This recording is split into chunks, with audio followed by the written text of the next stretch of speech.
Welcome to the Natural Remedies Seminar. In our Natural Remedies Seminar, we're going to be looking at poultices and compresses. And the first one we're going to look at is castor oil compresses. It's not a poultice, it's a compress. Castor oil penetrates deeper than any other oil.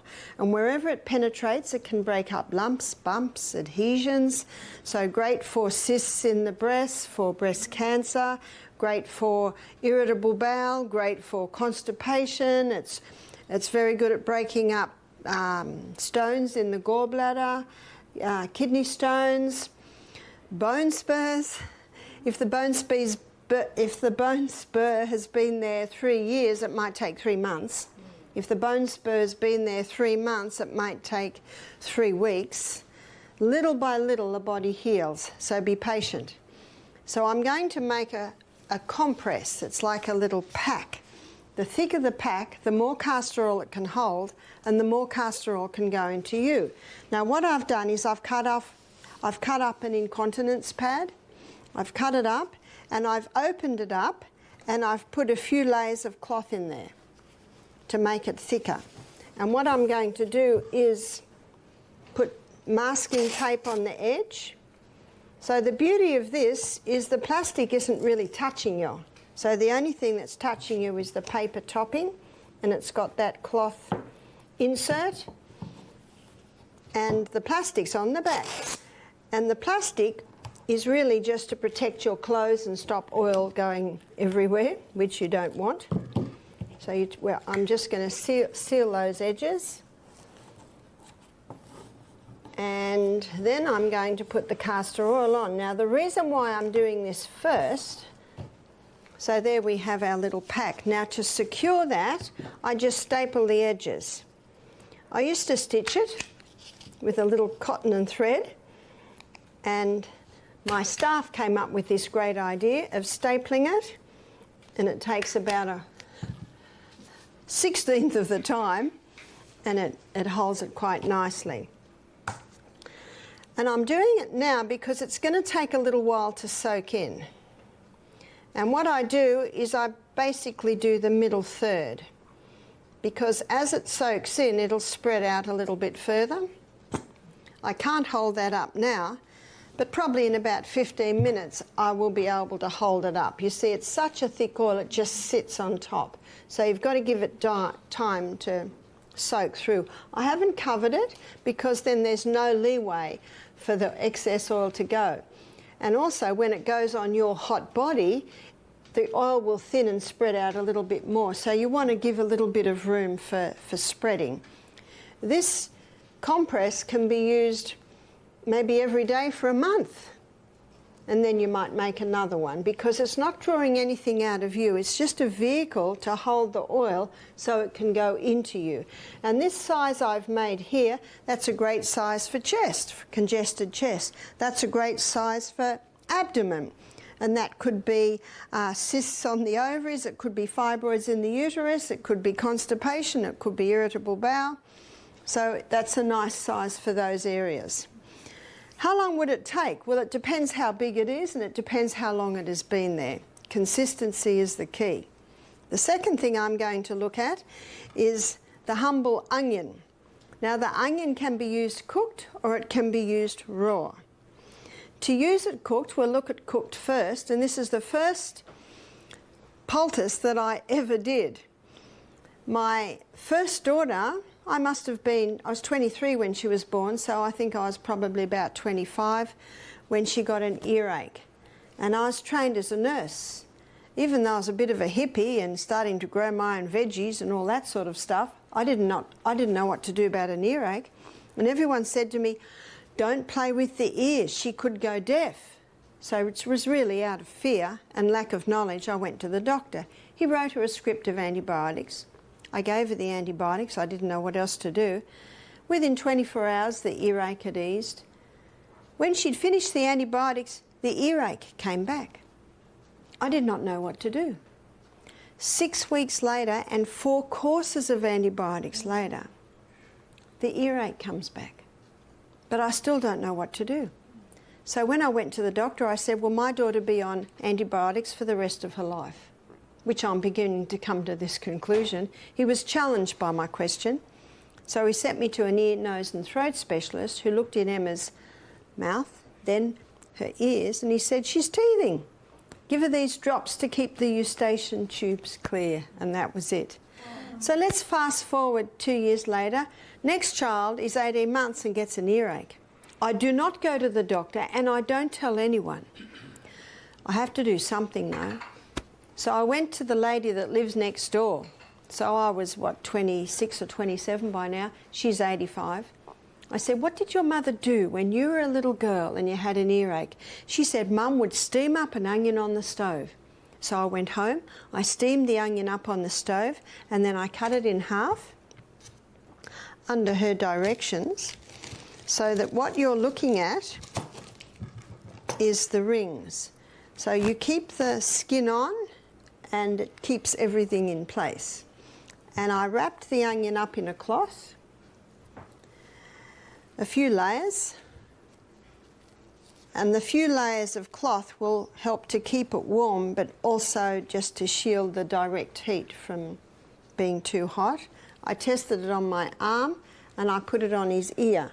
I covered it with a piece of plastic, and what that does is that just insulates it. And then he was just a little boy, I was breastfeeding him, and I could put the onion between his ear and my arm, and I could feel the heat. And when he slept, I laid him down on the bed, but I laid him down on a towel that had been folded up about 8 times because I knew that that would keep it warm. You can keep it on for as long as you can keep it warm. What did they do before plastic? They used a wool square, so you can certainly use a wool square. I make a lot of my own clothes, and in the winter I make a lot of woolly skirts. So I have squares, and you can also put a woolen square just this side of the plastic so that the plastic doesn't even touch you, but it is stopping the moisture going through and insulating it and keeping it warm. James slept for 2 hours. When he woke up, he was happy. I watched him all day and the next day and the next day. That was it. Just compare my experience. 2 hours sleep with onion on his ear, and then my last experience with my first daughter, 6 weeks and 4 courses of antibiotics. No wonder I went into natural remedies. I was excited at the prospect. So I went down to the newsagent and I bought a book that had A, B, C, D, E, F, G in it. And I started my natural remedy book. And under E, I put onion compress. I have since learned that you can steam it and squeeze it. And if you squeeze it, you'll get a few drops of juice out. This is when it's hot, and it'll be boiling hot, but when the hot juice hits the spoon, it'll go a nice temperature, and you can put that in the ear.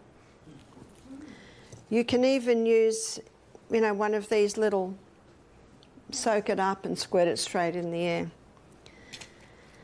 The other place that you can use a cooked onion is for a boil. A lady told me about this. She had a boil on her back and she told her friend, and she said, we need to cook up an onion. See, an onion is a drawer. And she put the onion straight onto the boil. Obviously she waited till it wasn't going to burn her, but it was still quite hot. And then she put that plastic square over again if you don't want plastic on the skin, and I can understand that. You can put a wool there because wool will insulate. And then she taped it on. And she left it there for 24 hours. And when she took it off, everything came out. She said she's never had a boil resolve so quickly. So what the heat does, it draws it to a head, and the onion's drawing it to a head, and then it all comes out. She was very impressed. So the cooked onion can be used on an earache, and the cooked onion can be used for a boil. Once you've used the onion, you must discard it because it does draw poisons into it, so it needs to be thrown out. Now we're going to look at the raw onion. There's a couple of places you can use the raw onion, and one is for a sore throat. Now if you want to tell a friend about this because maybe they've got a sore throat, they can go to YouTube and Google Barbara O'Neill, and there is a onion natural remedies lecture there, poultices.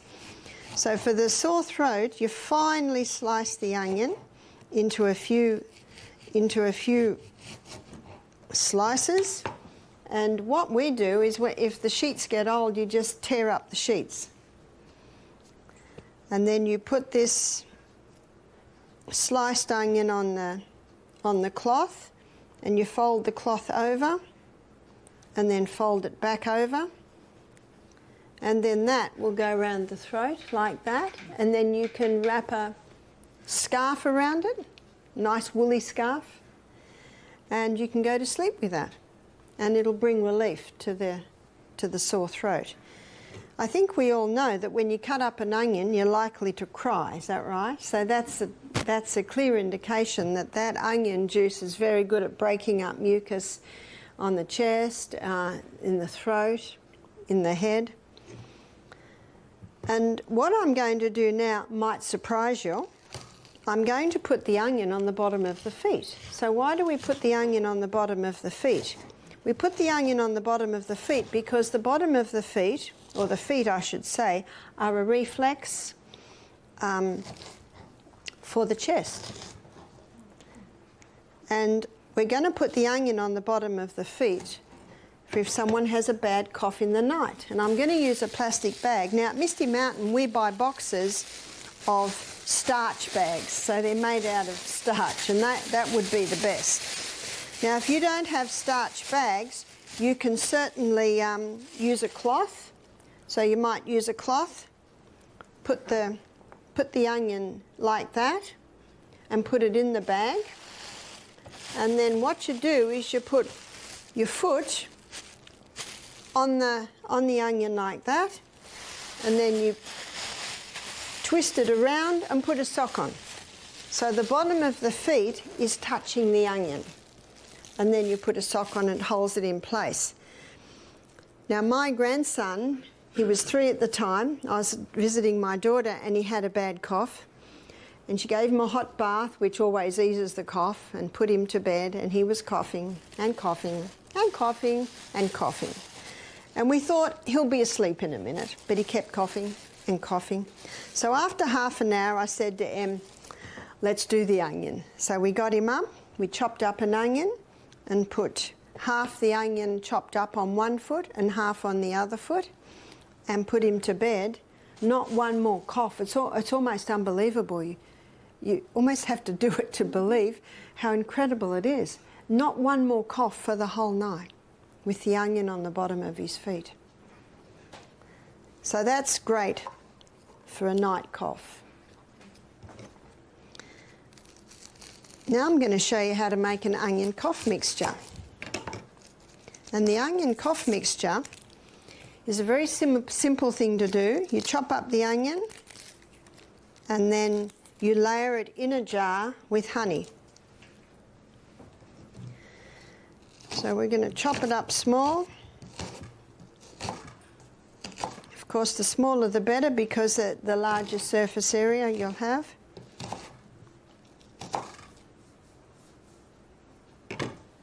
So I've got a jar here. So I'm going to put about ½ an inch in the jar, and then you drizzle honey. Probably about a teaspoon, and then another layer of onion,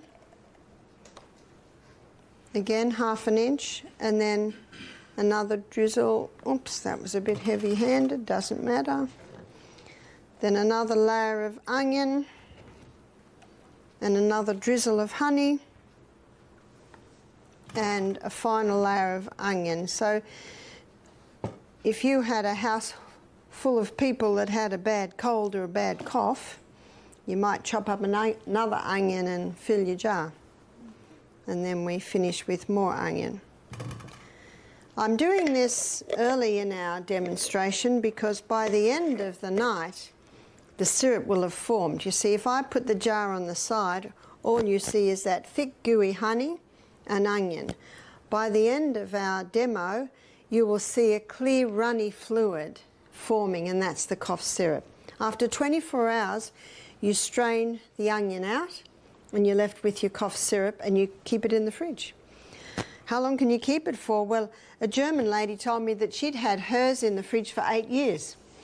Because honey doesn't go off, does it? So once you take the onion out, it will keep indefinitely.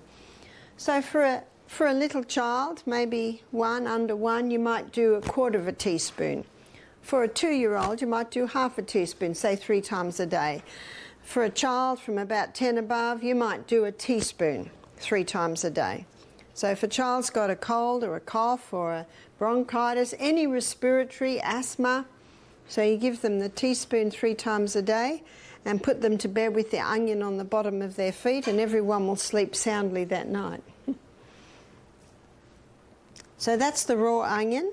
Now we're going to have a look at a relative to the onion, which is the garlic. I was reading one research paper that said garlic is 6 times more potent than tetracycline. Now, tetracycline is a antibiotic. To have it as potent as an antibiotic, or to play a role as an antibiotic, you must have 3 raw cloves a day. So an adult will have 3 raw cloves like that. For a child, you might halve the dose. Now, in your books, there's a recipe for the flu bomb. And the flu bomb has 6 ingredients. This is how I remember it. I remember it by 2s. Garlic and ginger. Garlic as much as you dare. Ginger, probably about 1/4 teaspoon finely chopped. And the garlic, you finely grate. I was going to say, this is a great grater. That sounds like a pun, doesn't it?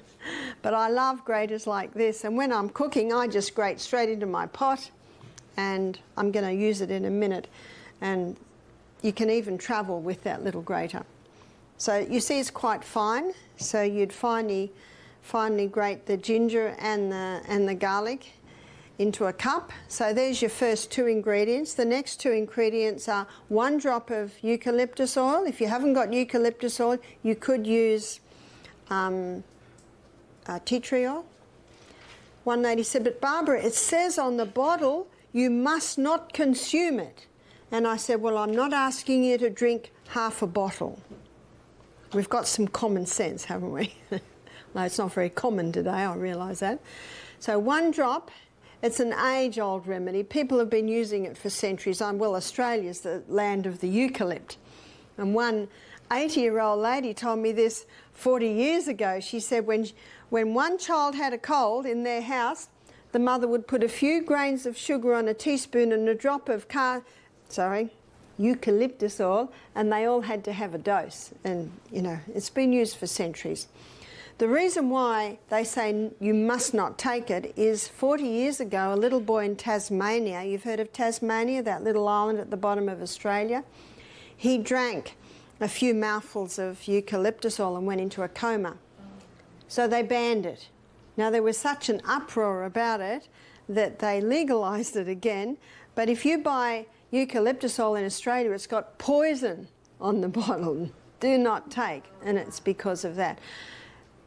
How many young men have died from drinking a bottle of scotch at a party on a Saturday night? Has the alcohol been banned yet? No, it doesn't make much sense, does it? So we're looking at the 6 ingredients. So we've got garlic and ginger, 1 drop of eucalyptus oil, and cayenne pepper as much as you dare. Some can handle a sprinkle, some can handle 1/2 teaspoon. Occasionally, some can handle 1 teaspoon. We'll be talking about cayenne pepper in a minute. So there's 4 ingredients. The last 2 ingredients are the juice of a lemon and the teaspoon of honey. So it's a really expanded lemon and honey drink that many people have taken for colds. And then you add about 1/2 cup of water. So if you feel a cold coming on, flu, any respiratory, of course, what's all the go at the moment is COVID. You take a flu bomb 3 times a day and it'll be gone in 3 days. Of course, at the same time, you've got to exercise and drink all your water and eat very lightly. So that's the flu bomb. Another way some people take it is they'll have a bowl of hot soup and they'll just grate the garlic straight into the soup. and you can certainly do that, but you've just got to have that clove 3 times a day to take the place of antibiotic. Even though they say it's equal to antibiotic, it's also antiviral. It's also antifungal. It's also anti-yeast. So it's a remarkable, we'll call it a herb. What about a little baby? How do you put it on a little baby? Well, you finely slice a couple of slices, and then you bind it to the bottom of their feet. So this can be done for a little one, and I'm going to do it with a piece of paper towel, which you certainly can do it with, and you cut a strip. So what I used to do it with was a piece of cloth, but you certainly can use some paper towel, and you'll see why, excuse me, that's important. So I'm putting 2 slices of garlic there, and then I'm folding it over, and then that is wrapped onto the bottom of the baby's foot like so. So can you see what I've done here? The garlic does not touch the skin. If the garlic touches the skin, it will cause a blister. Now, it won't really hurt the baby, it's just then you'll have a blister and you won't be able to apply the garlic till the blister heals. But if you put a piece of cloth or paper between the skin and the slices, it will not blister. I used to then put a sock on or a little bootie. My son James was having a lot of chest problems, so I often did this to him, and he was 3. And I'd put his sock and his shoe on, and he'd go outside to play, and every foot he takes, he's treading on the garlic. And so the slices allow the garlic to be taken up little by little. It takes 1 minute for 1 drop of blood to go right round the whole body. And within a few minutes, you could smell the garlic on James' breath. So that's how you can do it to a little one, to a baby, is on the soles of the feet. But remember, you don't put it straight on the feet. Onion you can, but not the garlic. The onion, when you put the foot goes straight, rests straight onto the slices of, or the chopped up onion, but not the garlic. Now, our castor oil has soaked through. You see that? Yeah. So that's ready to apply. And you can also make it early and even fold that over and put it in a little bag and keep it for a later date. Now, when you are using the castor oil, probably about every 2 days, you might find it drying a little, and then you'll add a little bit more castor oil. So you might find if you're using it for the month, you'll apply the castor oil every couple of days. So I'll tell you an incident that I had recently with the castor oil. I have to give you a little bit of background. When I lived in the rainforest for many years, whenever we drive through the creek to go out of the property, we'd lose our brakes. So I got used to driving with my clutch.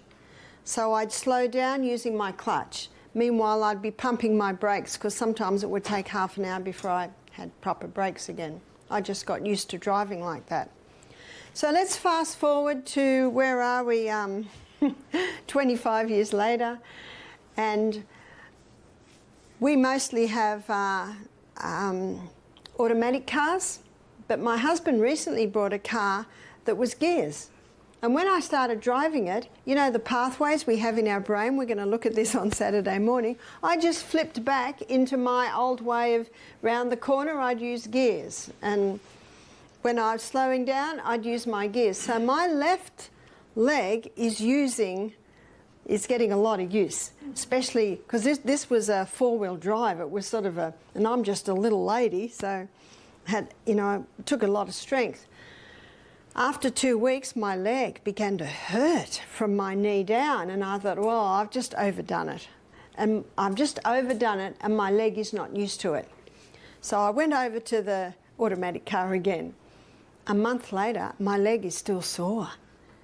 Now, when it's still sore, you've got to put your detective hat on and go a little bit further. So I saw my son, who is trained in remedial massage, and he's fairly brutal, is my son. He just tells me to breathe. It hurt. And he said, Mum, you've had an old injury on this leg. And I had. And I remember 10 years ago, I was walking down steps and I was talking as I was walking and I tripped. And the point of the step, my shin went straight on it. It hurt. I put a poultice on it for a few days and then that was enough and I was fine. But I always had a little bit of a dent there, so I must have maybe dented the bone or something. I don't know. Never gave me a moment's trouble after that.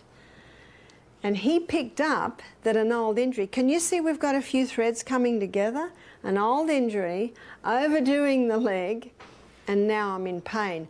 And he said, this has got a lot of scar tissue there, which I'd never had pain there. And Peter was brutal. And I decided to choose a gentler way to break up the scar tissue. So I made a castor oil compress. I probably made it half that size. And I bound it onto my leg, my shin area, down near my ankle. And I wore it 24/7. I wore it to bed. I wore it through the day. I just wore it. I think I wore it for a month. After a week, I went and let Peter do another session on me, and I'd forgotten how much it hurt. I didn't see him again. But the point of my story is I wore it 24/7 for a month, and I noticed no pain. I have absolutely no pain there now. But it obviously penetrated deep, it broke up that scar tissue, but I had to be diligent. I had to be very diligent with it. I decided to use the gentler approach over Peter's manual breaking up with his thumbs of this scar tissue. Point is, you got to keep at it. 1 or 2 applications really won't do much. You've got to do it again and again and again and again. So yes, I drive an automatic car now. Now we're going to have a look at ginger. Ginger can be used internally and ginger can be used externally. Internally, it's an anti-inflammatory, but it's probably mostly known for its anti-nausea effect. If you buy car sickness or seasickness tablets, it's compressed ginger. Now the easiest way I think to have this is to grate it. So you grate it on that little grater and you'll grate about a teaspoon and you put it in a little teapot and pour boiling water on it and let it sit probably 10 minutes. Now that might be too strong for you, but I love it. I love it like that. If it's too strong, you just water it down a little bit. If someone's very cold, maybe they've been caught out in the cold or something and it's very hard to warm them up, give them a cup of hot ginger tea and it will warm them up very nicely. So it can be used for nausea, it can be used to warm a person if they're chilled or cold. And you saw too, it is one of the recipes in the flu bomb. I was at a function, it was a health seminar, and in the break everyone went and had their herb teas, and there was a girl with a tiny little grater grating ginger. And I said, "Ah, ginger." She said, "I'm an entertainer, I'm a singer." She said, "I was in Greece last year and I lost my voice. And a little Greek lady made me a hot ginger tea." She said, "I sung that night." So she said, "I travel with my little grater everywhere I go." So very nice on a sore throat or hoarse throat. Now we're going to look at what you can do with ginger externally. So I always take a plate and I always take the plastic square. Again, you can use a wool square next to that, but you still need that plastic backing so that it doesn't wet all your clothes and also so it insulates. And then we put a cloth over it, and it's usually around this size. And then I grate straight onto it. So why would I use a ginger poultice? I would use a ginger poultice for an inflamed joint. So the easiest way to remember this is ginger is for joints. So that would be gout, it would be arthritis, also a sore back, an inflamed back. Now when someone's got an inflamed back, they usually put a hot water bottle on it, is that right? But if the back is hurting because of inflammation, the where's my knife? Here. The hot water bottle will relax, and you know the reason why the hot water bottle relaxes is because when we're in pain, the muscles around that area tighten and cramp. Basically, they go out in sympathy with the pain. And you put a hot water bottle on that and it relaxes those cramping muscles. So you do get some relief, but it does not help the inflammation. It can even make it worse. But ginger, if you apply a ginger poultice anywhere where there's inflammation, the ginger pulls the inflammation out of the joint to the skin and the skin gets really hot. So if you apply this to the lower back, the heat relaxes the muscles, and yet the ginger is reducing the inflammation. So you do about that much, and then how you make the poultice is you put the left side over and the right side over, and the bottom comes up and the top goes down. So you can see I've made like a little package there. And then I turn that over, and the part that's touching the skin is where you've just got one layer. And the beauty of this little package also is that you've got a few layers behind, so that if it is quite wet, it will help to soak up any drips. And then you will apply that to the area. Now let's say that I have an inflamed joint, then you would apply it to the area there. But you can see even with the plastic on that, not much is touching the skin. It's only the very edges. And then you bandage that on. Now, if someone has an inflamed joint, say a wrist or an ankle or a knee or toes, we apply the ginger poultice, or even in a sore back, we apply the ginger poultice maybe about 6 o'clock in the evening. And within half an hour, if there's inflammation in there, the skin gets very hot. And then the person has the choice when they're going to bed, is that heat all right? Because if it's too hot, they can just take it off. But if it feels good to them, they can go to sleep. If you put it on just before bed and the skin gets really hot, it could wake up and cause discomfort. But when people have gout or arthritis, the heat is usually very, very nice. And again, for a sore lower back, it's very nice because, again, it pulls the inflammation out of the joint, and the heat relaxes those muscles that tend to cramp whenever there's pain. So I'll tell you the story of a lady who saw my lecture on YouTube. She emailed me the story, and she put the ginger poultice on her sore knee. She was so excited it reduced the pain by 50%. The skin did get hot. You see all the inflammation's being drawn out. So the next morning she made another one. And then she made another one for overnight. And when she woke up in the morning, the skin was all swollen and blistered. She said, "What have I done?" I said, "You've overdone it." You've just overdone it. You've just pulled too much inflammation out and it's irritated the skin.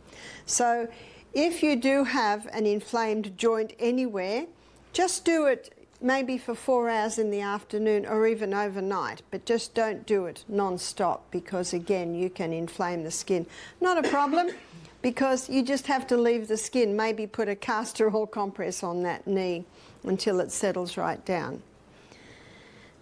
One lady said, "My skin's burning." And I said, "Actually, it won't burn, but what's the joint like?" And she said, "Oh, actually, it's good."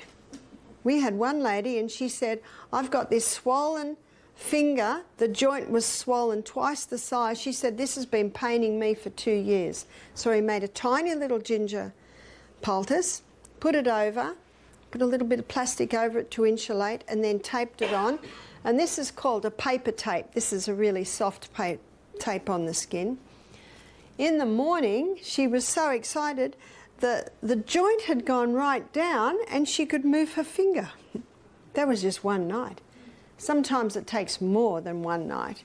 But that ginger is excellent for joints. So remember, gout, arthritis, you can do it. One man said his big toe, he put it on his big toe and all the pain went out. And then the next toe was painful, so he put it on there.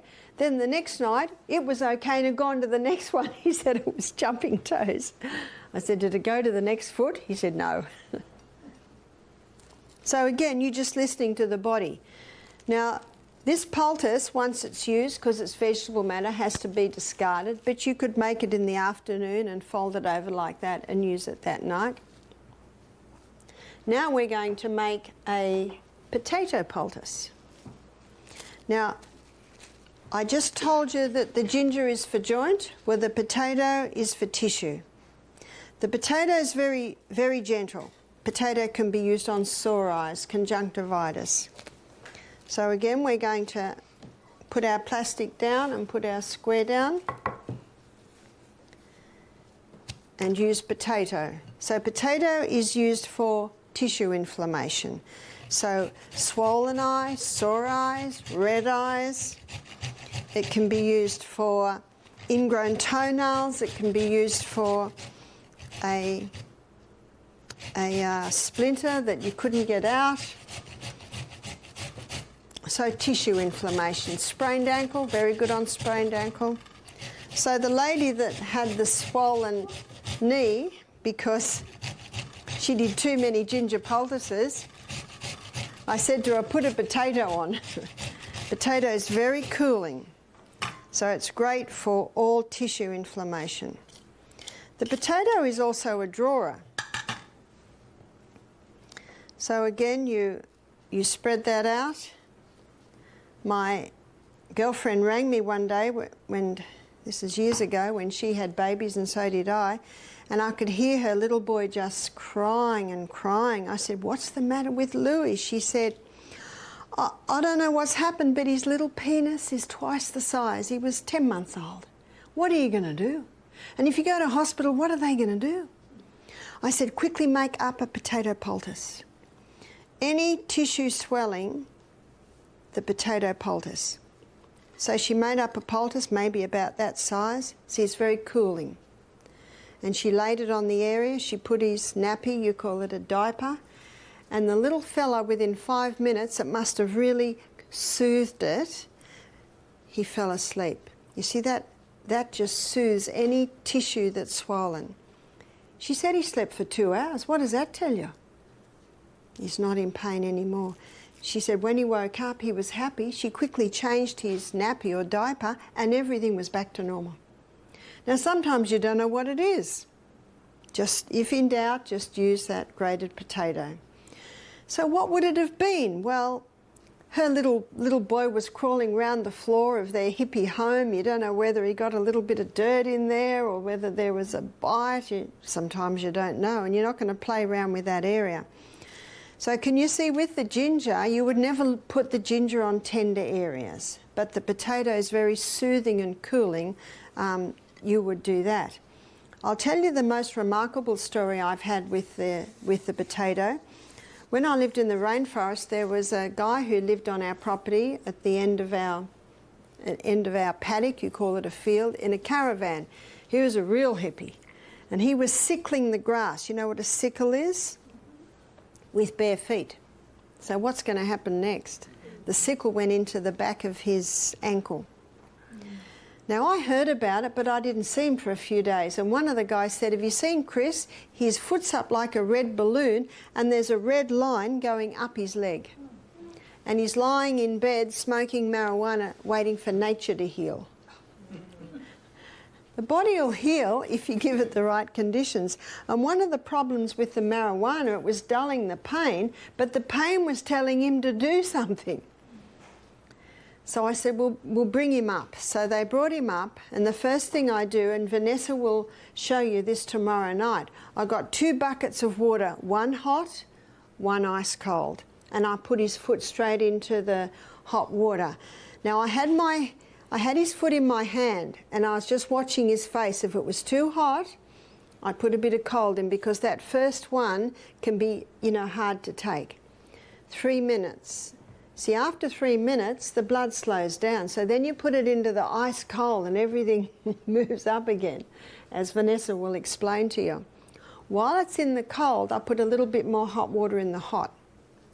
And then so 30 seconds in the cold, after 30 seconds, things are slowing down, so you bring it back into the hot. So I did that 3 times, 3 hots and 3 colds. His pain had reduced by 50%. See, what that does is it brings fresh blood into the area, which drives old blood out, which gets the inflammation down somewhat. And then I made a very big grated potato poultice.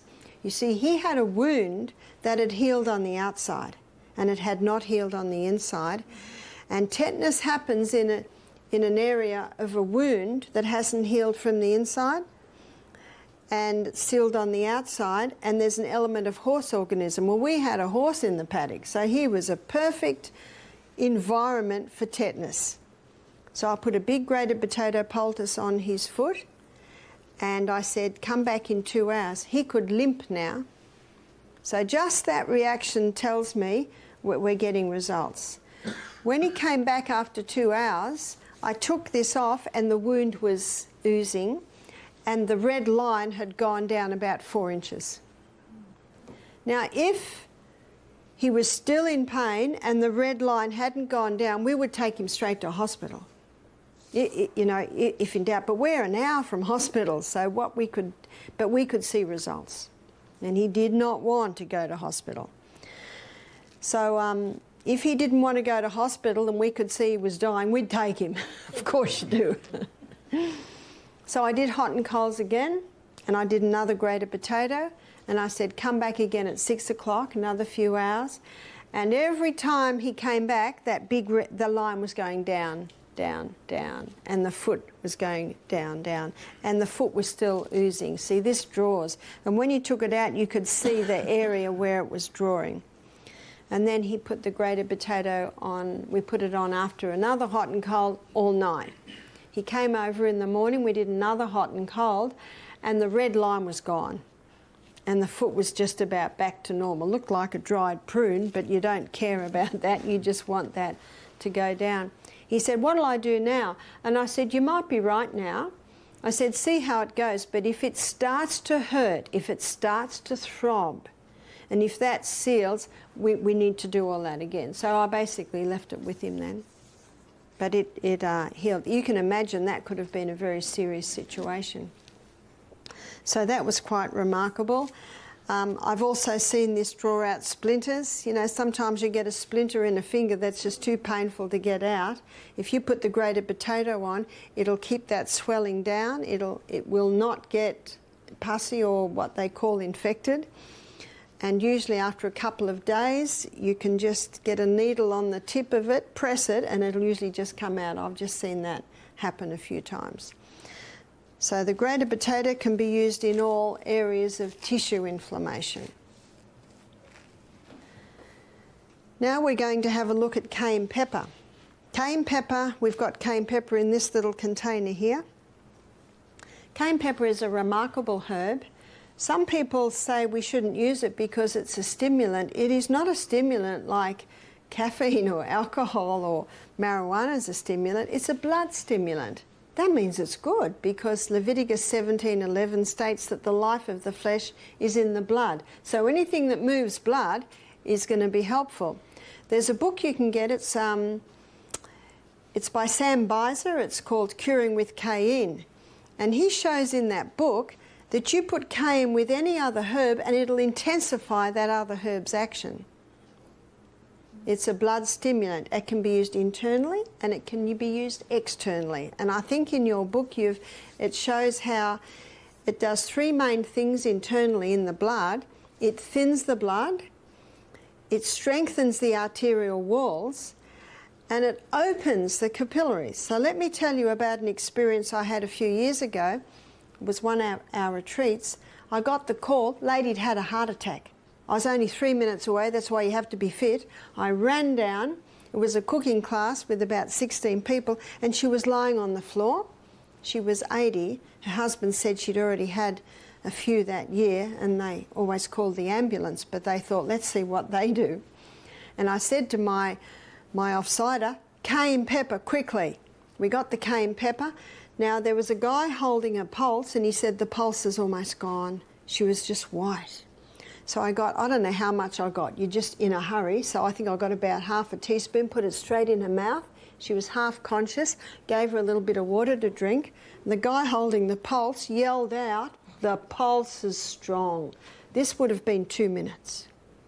And you could feel that pulse come back, and all the blood came back to her face. She sat up and said, "What happened?"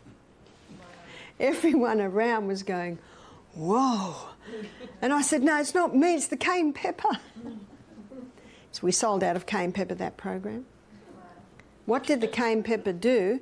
It thinned the blood, it opened the capillaries and got a dramatic delivery of blood through the whole body. Remember, 1 minute for 1 drop of blood to go around your whole body. I have read about it, but then I actually experienced it. So cayenne pepper can also be used to boost hydrochloric acid. You take it in internally, it'll boost digestion. Cayenne pepper can also ease a sore throat. Remember, it's in the flu bomb. It might give it initial tingle, but then when that tingle settles down, it eases it. Some people take or are told to take aspirin for a blood thinner. In fact, I have read where it is recommended that anyone over the age of 50 should be on half an aspirin a day. You might have heard that. Well, what the research is showing today is that aspirin causes stomach bleeds. It's the #1 cause of stomach ulcers. It causes brain bleeds and eye bleeds. That's what the recent research is showing. Cayenne pepper will not cause that at all, but if cayenne pepper's in your blood and it sees a bleed, it'll constrict the blood vessels to stop the bleeding. Yes, it dilates the blood vessels when it's in the blood, but if it sees a break, it'll constrict that. Beautiful illustration of Psalm 104 verse 14, that God gave herbs for the service of man. Remember? They're there to serve you. Where would you like me? What would you like me to do? Thin that. Seal that. That's the cayenne pepper. In fact, it's just about a first aid kit in one, is the cayenne pepper. And you'll get used to it. Now you can use it externally. I'm going to show you how you can use it externally, and I'm going to show you how you can use it for poor circulation in the feet, cold feet. I find people that allow their feet to be cold, eventually their feet are numb. And eventually the next step after numb feet is gangrene of the toes. You see, the blood's the life of the flesh, and any part of the body that's cold, blood's not going in there. So blood's not feeding the area, it's not feeding the herbs, the nerves. You cannot put cold feet into hot water or you'll damage the tissues. So what can you do? You can make a cayenne compress to put on the bottom of the feet. So to make a cayenne pepper compress, you get some paper towel and you cut it to the size of the foot, which would be, let's just guess, it'll be about this. I guess I'm guessing my size foot. And you put it on. I've doubled over a couple of layers of cling wrap there. And then you put a little olive oil on there. Not a lot, because you don't want to soil your sheets. So I'm going to put it in this plate to show you how you can put it on lightly. So I'm just going to dab it on.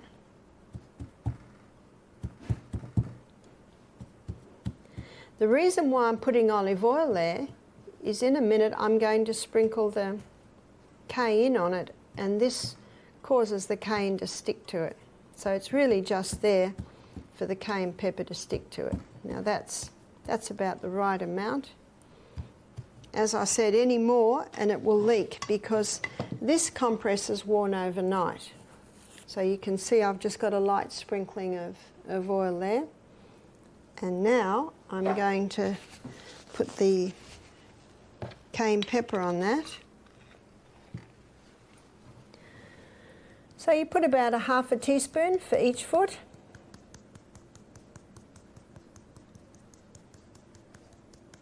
So that's about half a teaspoon.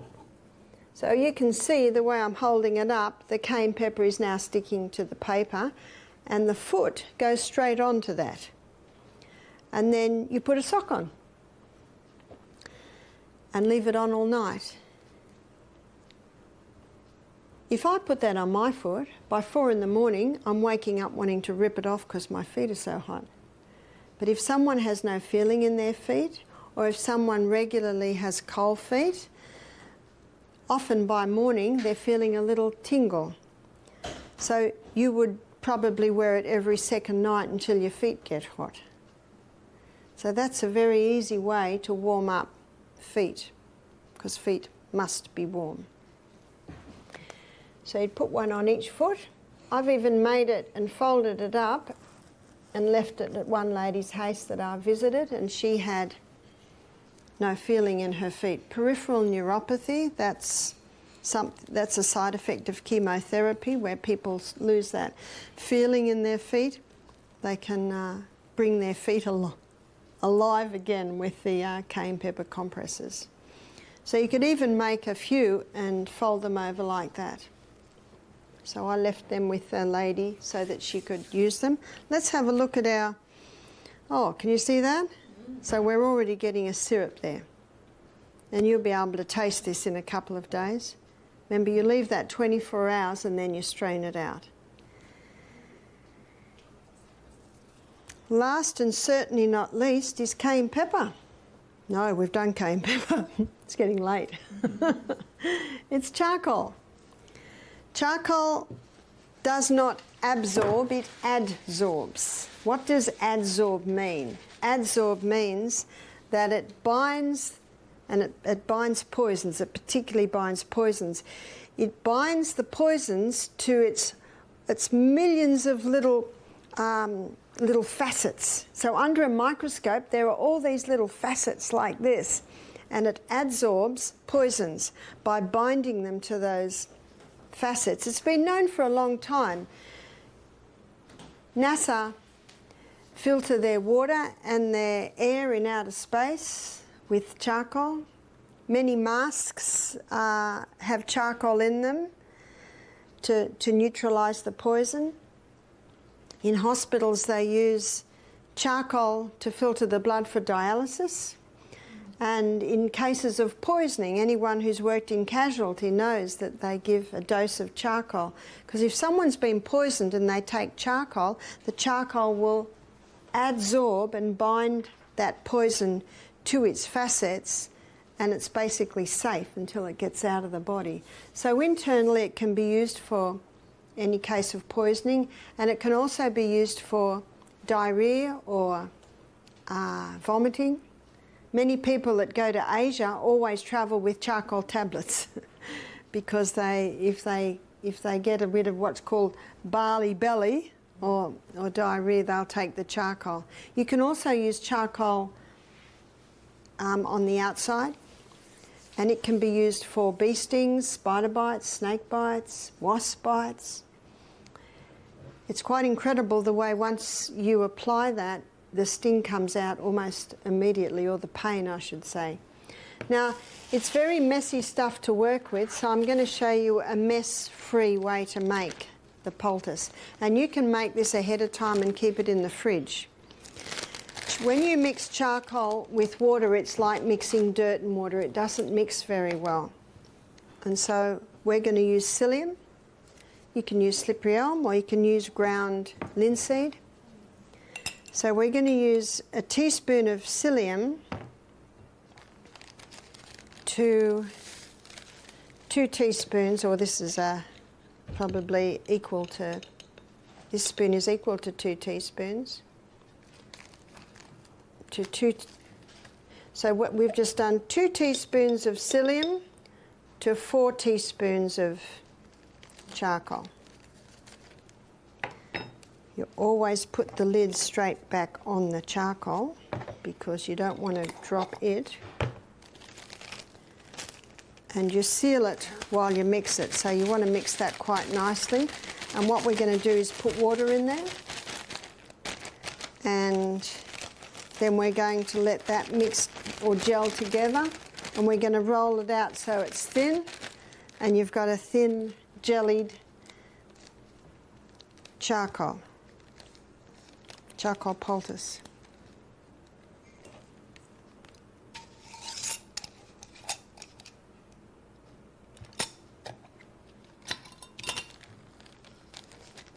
So to that you'd probably do about half a cup of water.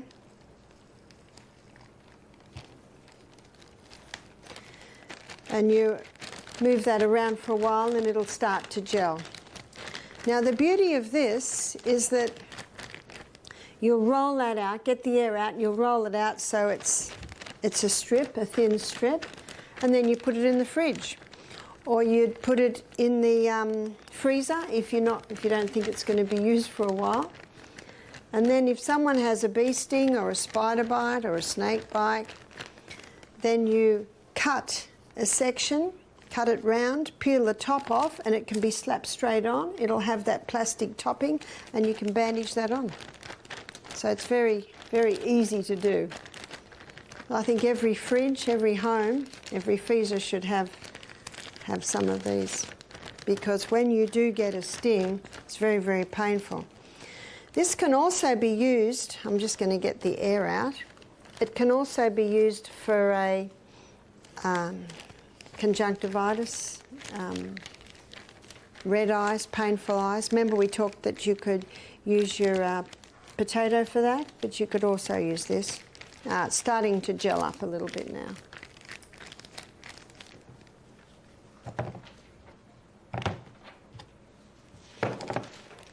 So I'm just going to get a bit more of the air out.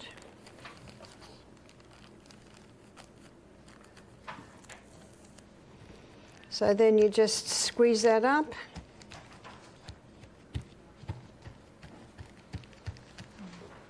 So you can see it's nice and thin now. You put that in the fridge or freezer, it'll go. It's quite jellied now.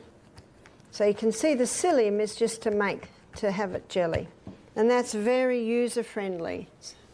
See, that's quite thin. So if someone has a bee sting on here, you quickly cut an area around, take the plastic off, put it straight on the skin, bind it on. It's very quick and easy. So that's a no-mess, easy way to make your charcoal poultice for the outside. If someone's got a sore knee, they could put charcoal on one night and castor oil on another night, ginger on another night, potato on another night, and see what it does. And see what your body says, I like that one. I didn't like that one as much as that one. So you can play with it. The different poultices and compresses do different things, and you will soon discover what works best. Thank you for your attention tonight, and so ends our Natural Remedy seminar.